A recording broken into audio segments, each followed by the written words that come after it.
watch your step getting on. Earlier this year, I met this fisherman in Maine named Tim Ryder. A little noisy in here, but this is Finlander 1. Got the engine running. Just charging the batteries, getting ready to do what we do. I'll shut it off so you can actually hear a little bit here. Tim's a tall, athletic-looking guy in his 40s. His boat, the Finlander 1, is small for a commercial fishing boat. This is a 36 Northern Bay, so it's 36 by, I think, 13 feet wide at the widest part. And this is powered by 375 horse John Deere, so we cruise at like 16, 17 knots, which is quick for a commercial boat. That speed lets him get to good fishing spots far offshore. Most important part right here. Yeah. Here's 6-7. Brotherly love, right about now. You would die. Oh yeah, a little Cinderella right here.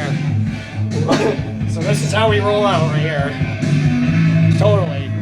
Sunrise, beautiful sunrise. Nothing like some 80s hair music to go with it. I love it. So. But when the weather kicks up in the North Atlantic, being out in that little boat is not the safest. Yeah, I mean the last trip we went out, it was it was a white knuckle ride in. You know, boats are boats and they're not surfboards. And my little boat was doing 23 knots with no throttle coming down a wave with very little control, and that's actually a dangerous situation because if you put the nose of the bow of the boat into the next wave, you'll go ass kettle over backwards. His business is a super small operation. Just a few people going out to catch fish. We catch cod, pollock, haddock, cusk on rod and reel, all by hand. He recently added another boat, Finlander 2, that catches different species with a net. But for the past few years, all the fish he's caught has been with rod and reel. But even still, Tim manages to bring in a lot of fish. This is our office. This boat caught 200-ish thousand pounds of fish this year. And all those fish get treated on the boat. We bleed our fish right away. We brine our fish. We get a really nice, colorful fish that's like super chilled right through. Those fish are on our customer's plate 24 to 48 hours after swimming around. And that beats the typical model by weeks sometimes. Most fishing boats in New England are bigger. They go out for longer. So the fish they bring back has been on ice for a while. Tim and his employees run their own distribution company called New England Fishmongers that brings their fish directly to high-end restaurants. Those restaurants pay a bit more for Tim's fish because it's so fresh, and because they know they're getting super local fish caught by this sort of artisanal process. That kind of freshness is unparalleled. That's Evan Mallett, a chef who owns a couple of fancy restaurants in Portsmouth, New Hampshire, and Belfast, Maine. Evan says the fish he gets from Tim is better than anything he can get from a larger distributor. The way that the fish on that boat is handled not only ensures a higher quality, but enhances the shelf life of that fish in my restaurant. Like a lot of small business owners, Tim struggles to make the financial side work. He catches a lot of fish, it's not that. And he's got plenty of customers willing to pay for his premium product. The problem is, he has to pay someone else for every fish he catches. To understand why, you have to back up to 1976 and the law that governs fishing in the United States, the Magnuson-Stevens Fishery Conservation and Management Act. We call it the Fish Bill because half of us don't remember the name. That's Niaz Dory. My name is Niaz Dory. I'm the coordinating director for Northwest Atlantic Marine Alliance. Before 1976, most fishing in the U.S. was being done by small-scale fishermen like Tim. But Magnuson-Stevens, or the Fish Bill, or whatever you want to call it, changed that. The bill encouraged fishermen to invest in bigger, more efficient boats that could catch more and more fish. Paul Molyneux watched all this happen firsthand. He's an author and former commercial fisherman. Paul got started in commercial fishing just as Magnuson-Stevens was going into effect. In 1977, there was a new boat being launched in the Northeast every 4 days. So it was perfect time for a guy coming from the suburbs of Philadelphia to get into the fishing business because, they were taking anyone. And that's basically, and I'd lied my way aboard. You been fishing? Yeah. Yeah, with my grandfather in a pond. Paul loved fishing, But he didn't like what he saw on some of the big draggers. So we got into hake that were just on the margin of being market size. And we were bringing over huge bags of hake and throwing like half of it overboard and just floating around the boat, just was carpeted with them. And I thought, this doesn't make any sense. What Paul was seeing wasn't an isolated incident. Destructive and wasteful fishing methods were becoming regular practice. We provided loans to fishermen to scale up without knowing what the ecological boundaries are going to be. All this industrialization has brought this ecosystem to a place where it's in danger. But Magnus and Stevens also set up regional councils made up of fishermen, scientists, and regulators. And these regional councils essentially develop what the management schemes are going to be. The councils set the rules and limits on fishing activity. But by the mid-2000s, it was clear that the rules weren't working. What's often known as the tragedy of the commons. If you've got this big pool of stuff and everybody wants to go after it, how do you manage that?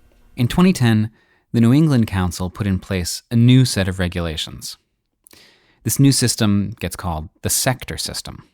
In the sector system, scientists and regulators decide the sustainable catch for each species.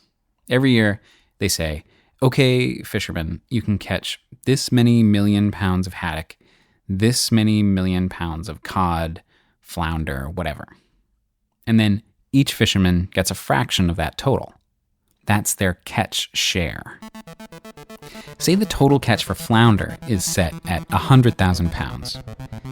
If you're a fisherman and your share of the catch is 1%, you get 1% of 100,000, or 1,000 pounds. Next year, say there's more flounder in the ocean, so the total catch is set at 200,000 pounds. You still get 1%, but now your 1% share of the catch equals 2,000 pounds. It's kind of this cap and trade approach. Cap and trade, like the US does for some kinds of pollution. There's a cap on the total amount, but fishermen can trade their share of the total among themselves. The idea is that if you as a fisherman own a 1% stake in the flounder stock, you'll want that stock to grow so that you can catch more fish. Ownership promotes stewardship. That's Seth Masinko. So they think if you own it, you'll take care of it. He studies fisheries law and management at the University of Rhode Island. And he is not a fan of the sector system. People in New England just didn't know what they were getting into. Professor Masinko has studied fisheries regulations like this around the world. And he says some of them work well, and some of them work not so well. And then the results are not all bad, contrary to what some people say. But the results, both good and bad, are predictable. First of all, go back to the part about each fisherman having a share of the total catch. How do you decide how to divvy up those shares? In New England, the council debated it for a long time, and this is what they came up with. The size of your share was based on how much fish you brought in historically. And that tends to favor the big operators who are responsible for overfishing in the first place. When quotas under these catch shares are assigned to those who caught the most, those small-scale folks are going to get the small piece of the pie, but the small-scale folks and the medium-scale folks has a much smaller ecological footprint than the larger folks have had. Whoever had the most invested in the fishery and caught the most fish got the most fish. So the ones who had done the most damage got rewarded the most.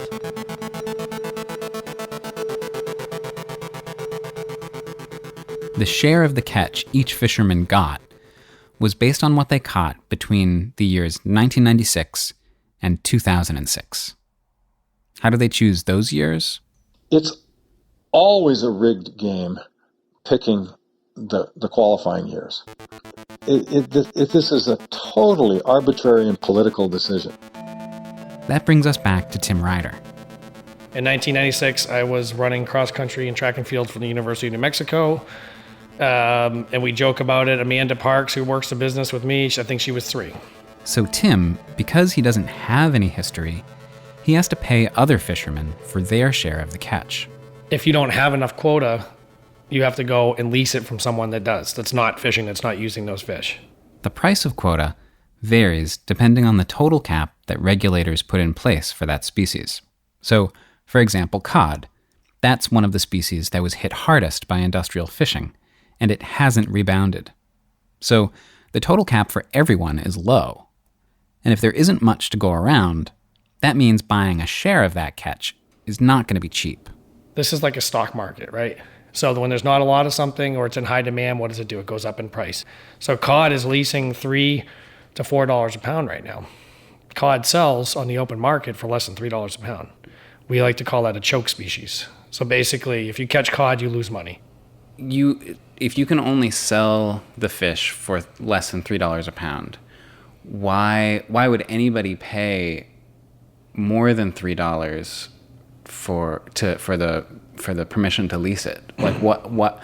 Yeah, how does that get set? Well, you can't leave the dock without having some allocation of cod because they know you're going to catch cod. Even if you're avoiding cod, you're going to catch it. You put out a net in the ocean, you can't control which fish are going to swim into it. You can try based on the depth and what part of the ocean you're in, but you can never be certain. So that means every time a fisherman like Tim leaves the dock, he has to have a quota for cod so that when he pulls his net up and he's caught one, he won't be breaking the law. The way Tim sees it, in order to fish, he has to pay someone else not to fish. A permit that we leased most of our fish off this year, we paid that individual over $75,000 for not fishing. It's a fail for a small business owner. I'll tell you right now, it's a fail. Basically, the old people that are leasing fish need to get out of the way and let someone else do the job. On the next episode of The Briny, what happens when small-scale fishermen like Tim decide to quit? You get consolidation. That shouldn't be any surprise. These programs are designed to promote consolidation. And why maybe that's a good thing. Unfortunately, we don't have enough fish to go around. The Briny is produced by me, Matt Frasica. If you like the podcast, write us a review, put it in a bottle, and throw it overboard. Or just post it on the Apple Podcast Store. Thanks.